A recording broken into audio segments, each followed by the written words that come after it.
Today I'm flying China Airlines business class on the long haul from Amsterdam to Taipei. We're on their gorgeous A350 in this very unique looking cabin, and this is all new to me. I've never flown China Airlines before, and I haven't been to Taipei in 10 years. Plus, I've got my good friend Pete along with me for the ride, so this is lots of fun. This flight kicked off an amazing trip to Taiwan, Hong Kong, and the Philippines, and there's videos coming up from all of that. But for now, let's head to Taipei. And at the end, I'm going to tell you how I booked this flight for just $263.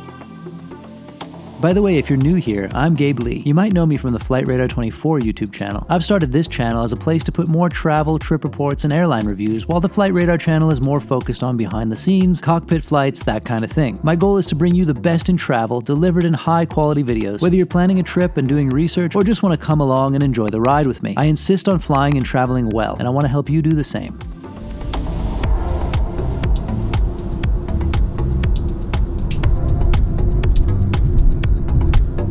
It's gonna make your head look like an egg shape.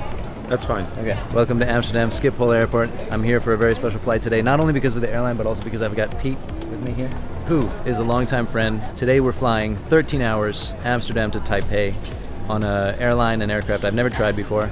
Pete doesn't really know what we're flying, but you found out that we're on China Airlines. Yes. From the Uber, we had to put in the airline to get the drop-off right for the Uber, so you know that much. But you had never heard of China Airlines. I had never heard of China Airlines. And Pete is not, crazy Not about a frequent airplanes. flyer. No. Well, but you fly, you I travel. don't mind airplanes, but But you're not. He's not studying the airplanes like I do, and Yeah. like many of you watching. I like do. to fly Ryanair. He flies Ryanair a lot, right? Mm-hmm. If only they had a frequent flyer program. Well, yeah. I want to see how Pete reacts to what we're about to fly. I know all about it. I haven't been in it, but I've seen tons of photos and reviews, so I kind of know what to expect. But Pete really doesn't. Yeah. And also, you don't often fly long haul business class.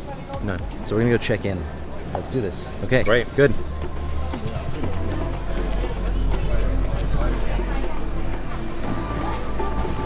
What do you think of their uniforms? They're quite starchy looking. They're sort of quite trad. It's not very glam. It looks more. It's true. It's like suppressed a little Yes, bit. a little bit institutional. But it's kind of, and at least it's a unique color. Yeah. That little purple thing. So we stood in the queue for passport control for about 20 minutes, and that was stressing me out. But you were so zen about it. I think I can learn a thing or two from you. Well, I'm just used to queuing at airports, Gabe. So this is the fast track experience does not come naturally to me. You've just accepted that fate whenever it presents itself. Yeah. Yeah. And I'm like hyper aware of sort of like optimizing every step of the way. So when I get stuck in a queue, I can't get around or have some priority way of not being in It's it. turn you into a monster. Yeah, I've become a monster. It's a lesson to us all. I want to go to the lounge and look at the Delft houses. I don't know why you wouldn't want to do that, but Yeah, some little janky porcelain houses. I mean, nothing to no one. oh my god. Oh my god. Oh, you go straight for the Hermes, huh? Yeah.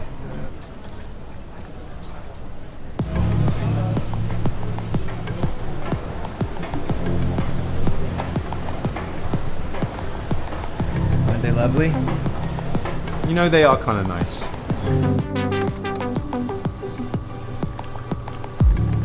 Quick moment in the lounge, now we're headed to the gate, and I think they're about to start boarding. How are you feeling?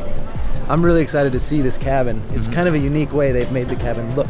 The seats are pretty much like a lot of airlines have these seats. They're nice, but they're nothing so special, like nothing so new to me. Taiwan is pretty unique in that it has 3 really good airlines, home-based, you know?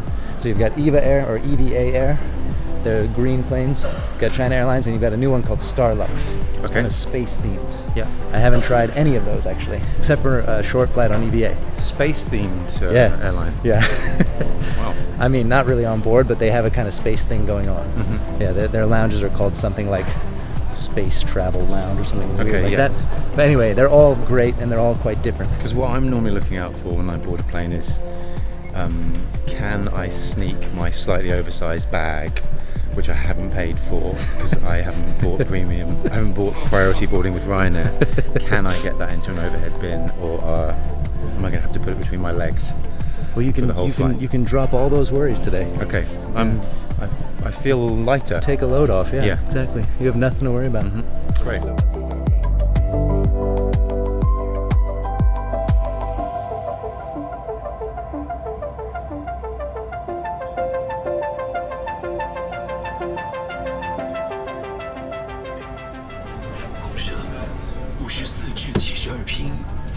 This cabin is beautiful. I'm amazed at how so many different patterns can actually work really well together. It makes most aircraft cabins look pretty bland. It's a pretty typical reverse herringbone seat. There's enough room and a few places to store things and a big screen and sturdy table.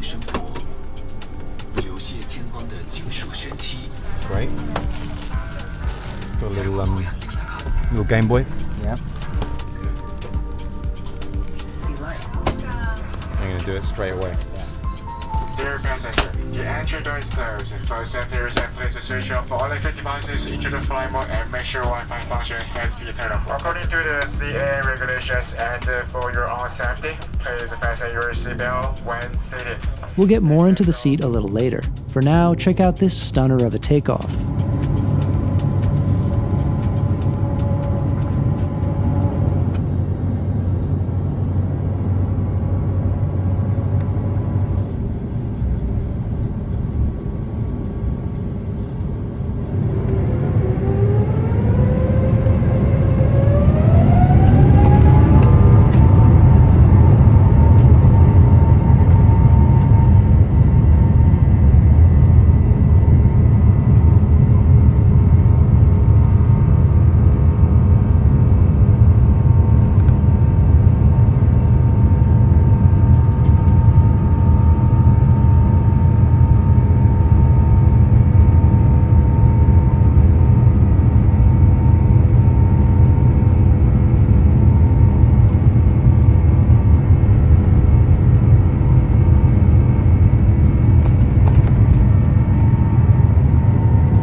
One funny thing about China Airlines is that music is playing throughout the flight in the labs.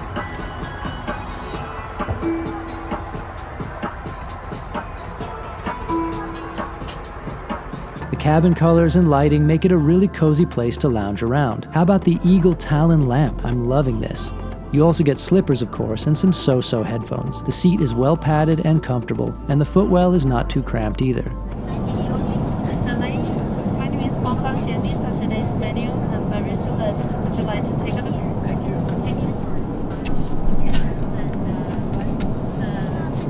Got an amenity kit. It's kind of a unique one. It's in a little paper, almost a paper case. We'll take a look at that in a minute.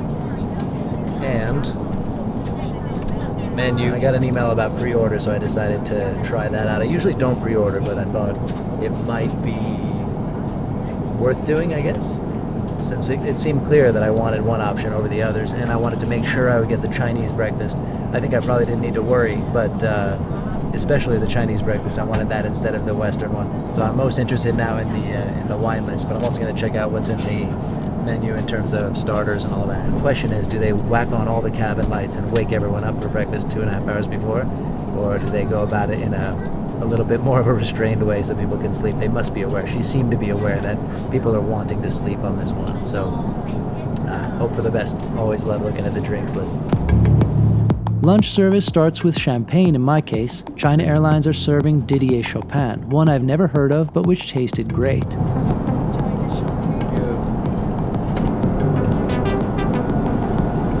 Cheers.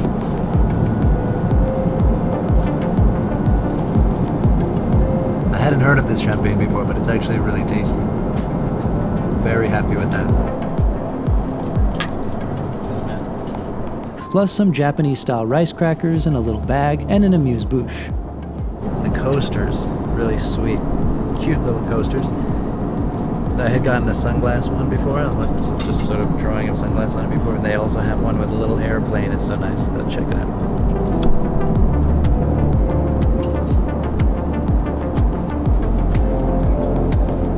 There's the other coaster with the sunglasses. Cute.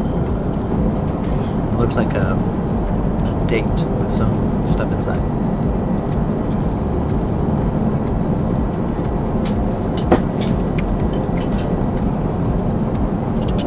Not bad at all. Unexpectedly kind of Nordic flavors of dill in there. Quite nice. Then there's a lobster and asparagus appetizer, a little soup in between, and beef with egg noodles, plus a cheese and fruit course and ice cream. Or I could have chosen caramel shortbread cake.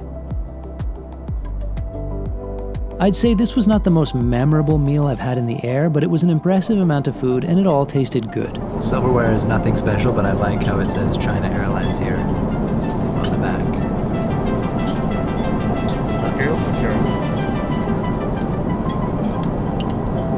Delicious.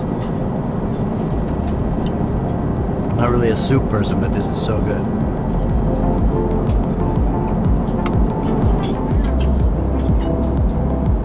They also come around with a bunch of nifty Taiwanese packaged snacks, so I asked to try them all. Also on the menu, Johnnie Walker Blue, which I normally would only expect in international first class, so naturally I had to have a glass.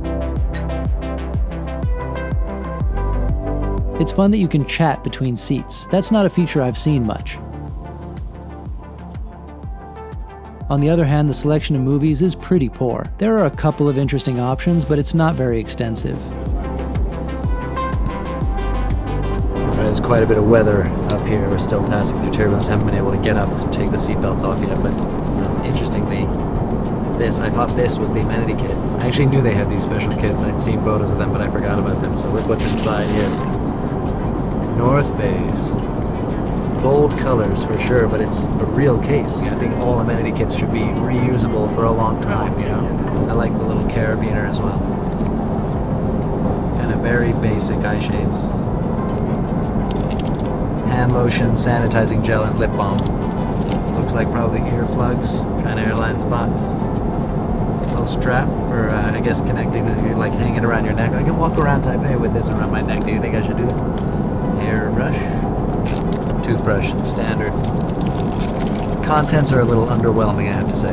Nothing surprising or exciting in there, really. You do get points for the case, but I was hoping for something a little more interesting inside, maybe something a little more unexpected or premium.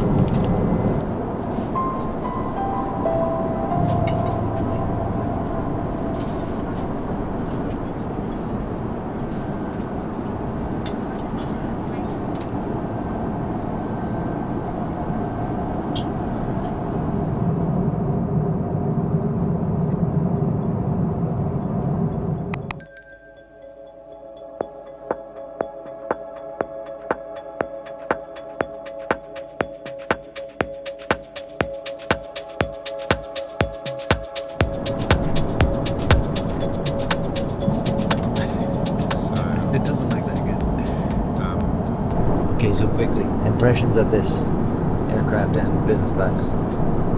I think a big part of it is the privacy. Like I've only flown business one time before, and it was in an old-fashioned, just a row of like fancy armchair kind of seats. But the thing of like, you can't see anyone else when you're sitting down. Yeah. Which is really nice. You kind of like write and watch trashy movies with impunity. And if you want to get up, you never have to deal with anyone. It's yes. Like your own world. Yeah, that's really, really nice. Obviously the seat is extremely comfortable. I think having like places to stash your stuff I'm used to like, having like loads of too many things crammed into the like chair pocket. The food was great. Like obviously being served it on china and glass, just not used to that. Yeah. And having a space to eat it rather than that kind of coach thing where you feel like you're about to spill your water on your neighbour.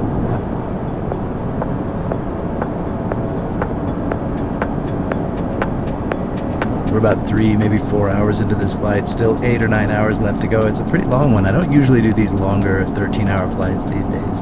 Hard to imagine doing even more. There are flights that are 16, 18, maybe even 20 hours in some cases. Jet lag is a real potential issue on this one, departing 11 a.m. from Europe, arriving Asia when it feels like midnight in Europe time, 6 a.m. in Taipei, having to get through the whole day. It's kind of worst case scenario for an eastbound flight, in my opinion, for potential jet lag issues. So I'm not that tired, but I'm a little tired. I'm going to try to sleep. If I can manage to sleep maybe 6 or 7 hours, it's going to be such a great thing for the next few days. We're going to be in Taiwan, we're going to be in Hong Kong, we're going to go down to Manila, and then fly back to Europe via Doha. So it's a fun adventure coming up, a lot of cool places, and a lot of interesting flights. Had a few glasses of champagne, I had a Johnnie Walker Blue, I watched a movie, did some stuff on the old Instagram, and by the way, be sure to follow me there as well if you're enjoying this stuff, because I post there all the time during the trips, live updates while I'm on the move in my Instagram stories. So I'll put the link here and in the description. We're over Iran right now. We're about to fly over Tehran. I'm going to try and get some sleep.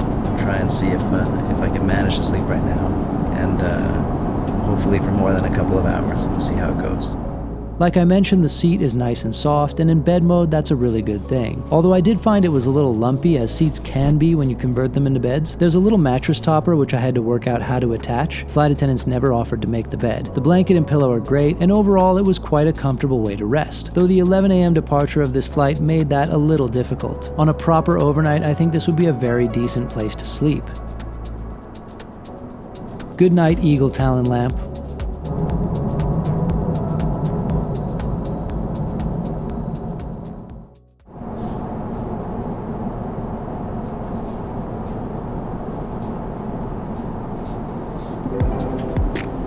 And good news, they did not whack on all the lights 2.5 hours before landing as I feared.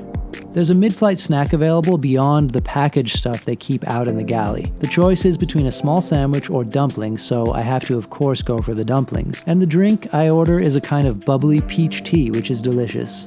And at some point I got up and asked for my Chinese-style congee breakfast, complete with unpeeled egg, which I enjoy very much. I think it's my first time ever getting served an unpeeled egg on a plane.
And what more can you ask for than sunrise against an A350 wing while overflying Asia? Not much, I would say.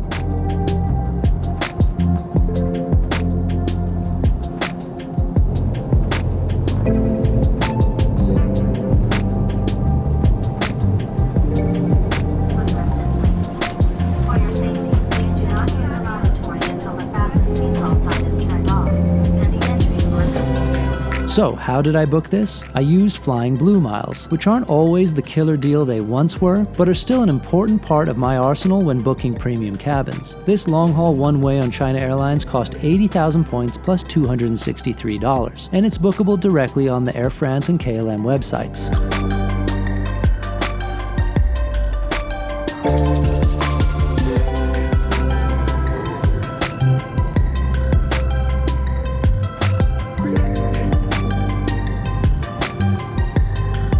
So there you have it. I really enjoyed this flight.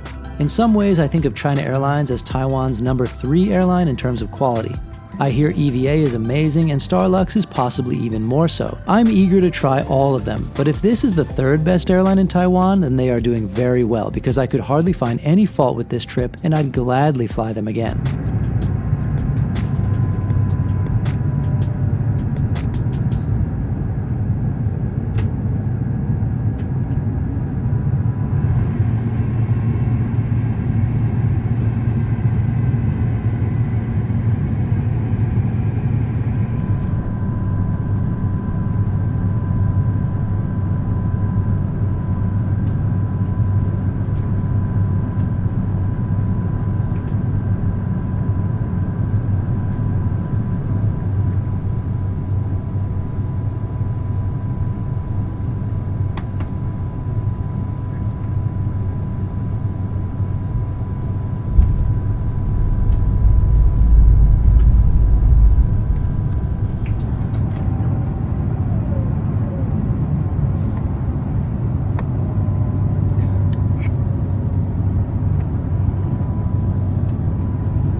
All right, we flew 10,000 kilometers and now we're in Taipei. How do you feel, Pete? I feel pretty good actually. I'm all things excited. Considered. I'm very excited, yeah. And I feel great from the flight, even despite sleeping maybe a total of 4 hours. We should actually walk. I hate when people stand on these things. Filming is no excuse. I think we'll probably feel a bit worse a bit later. Oh yeah, that's After the it's in the initial post. buzz wears Oh, it's off. definitely in the post. But I'm feeling good now. Yeah, it was a nice flight. I'm going to do some immigration formalities and show that we have low swine fever risk.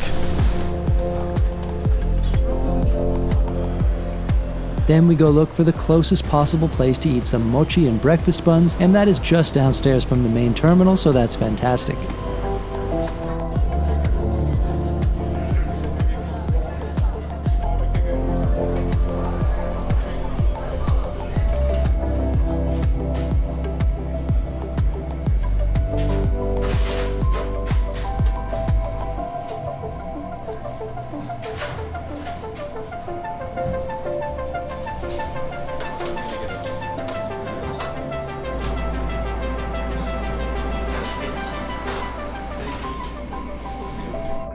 After that, it's an easy metro ride into town and time for some Taiwanese adventures.